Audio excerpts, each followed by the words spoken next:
Hi friends, welcome to my YouTube channel. ಇವತ್ತು ನೋಡಿ ನಾನು ಕ್ಯಾಬೇಜ್ ಹಾಕಿ ಅಂದರೆ ಕೋಸು ಹಾಕಿ ಉಪ್ಪಿಟ್ಟು ಮಾಡೋದನ್ನು ತೋರಿಸ್ತಾ ಇದ್ದೀನಿ. ನೋಡಿ, ತುಂಬ ಈಸಿ, ಹೆಲ್ತ್ಗೂ ಕೂಡ ಒಳ್ಳೆಯದು. ಈ ಗ್ಲಾಸಿಂದ ಒಂದು ರವೆ ತೊಗೊಂಡು ಹುರ್ಕೊಂಡು ಇಟ್ಕೊಂಡಿದ್ದೀನಿ. ಹಾಗೆ ಈರುಳ್ಳಿ, ಹಸಿಮೆಣಸಿನ್ಕಾಯಿ, ಶೇಂಗಾ, ಒಗ್ಗರಣೆಗೆ ಜೀರಿಗೆ, ಸಾಸಿವೆ ಎಲ್ಲ ಹಾಕಿ, ಜೊತೆಗೆ ಒಂದು ಕಾಲು ಭಾಗ ಕೋಸನ್ನು ಹಾಕಿ ಸಣ್ಣಗೆ ಹಾಕಿದ್ದೀನಿ.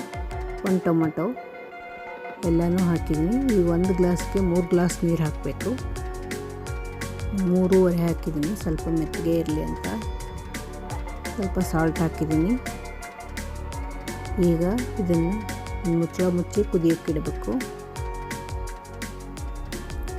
ಆ ನೀರು ಕುದೀತಾ ಇರುವಾಗ ಮುಚ್ಚಳನ ತೆಗೆದು ಆಮೇಲೆ ರವೆ ಕಲಿಸ್ಬೇಕು. ನೋಡಿ, ಈಗ ಕುದಿಯೋಕ್ಕೆ ಇಟ್ಟಿದ್ದೀನಿ. ನೀರು ನೋಡಿ ಸಣ್ಣಗೆ ಮರಳ್ತಾ ಇದೆ.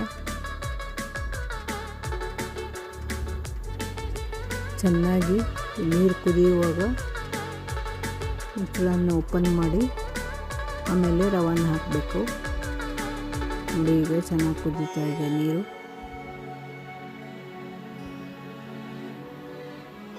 ನೋಡಿ, ಹೇಗೆ ಕುದೀತಾ ಇರುವಾಗ ಹೀಗೆ ರವೆ ಹಾಕಿ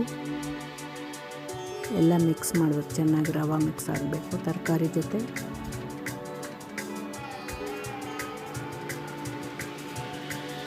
ನೋಡಿ, ಕೋಸು ಹಾಕಿರೋದ್ರಿಂದ ತುಂಬ ಟೇಸ್ಟಿಯಾಗಿರುತ್ತೆ ಉಪ್ಪಿಟ್ಟು.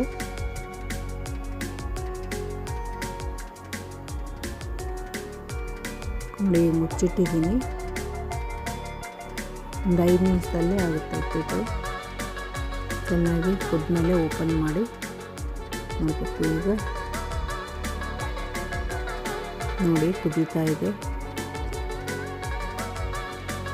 ಸ್ವಲ್ಪ ಮಿಕ್ಸ್ ಮಾಡಿ ಇಡಬೇಕು, ಹಾಗೆ ಮುಚ್ಚಿಡಬೇಕು.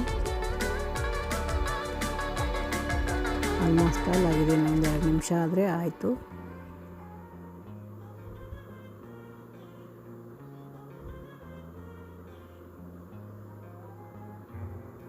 ಕರಿಬೇವು, ಕೊತ್ತಂಬರಿ ಕೂಡ ಹಾಕಬೇಕು.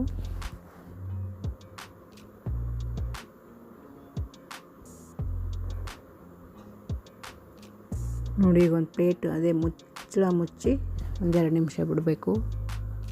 ಉಪ್ಪಿಟ್ಟು ಚೆನ್ನಾಗಾಗಿರುತ್ತೆ.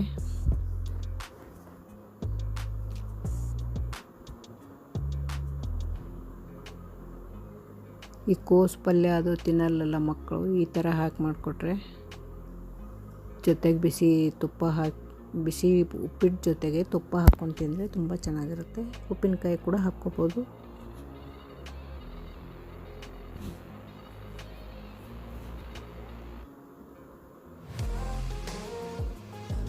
ನೋಡಿ, ಈಗ ಆಗಿರುತ್ತೆ.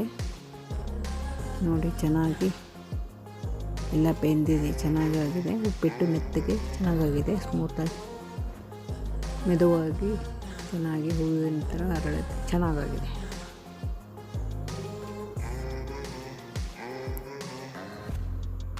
ನೋಡಿ, ಈಗ ಗ್ಯಾಸ್ ಆಫ್ ಮಾಡ್ತೀನಿ ನಾನು.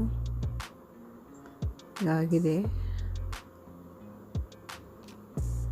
1-2 ನಿಮಿಷ ಬಿಟ್ಟು ಸರ್ವ್ ಮಾಡ್ಕೋಬೇಕು ಕರೆಕ್ಟಾಗಿ. ನೋಡಿ, ಪ್ಲೇಟ್ಸ್ ತೊಗೊಂಡಿದ್ದೀನಿ. ಈ ಪ್ಲೇಟ್ ಸರ್ವ್ ಮಾಡಿದ್ದೀನಿ. ನೋಡಿ, ಉಪ್ಪಿನಕಾಯಿ ಹಾಕ್ಕೊಳ್ತೀನಿ.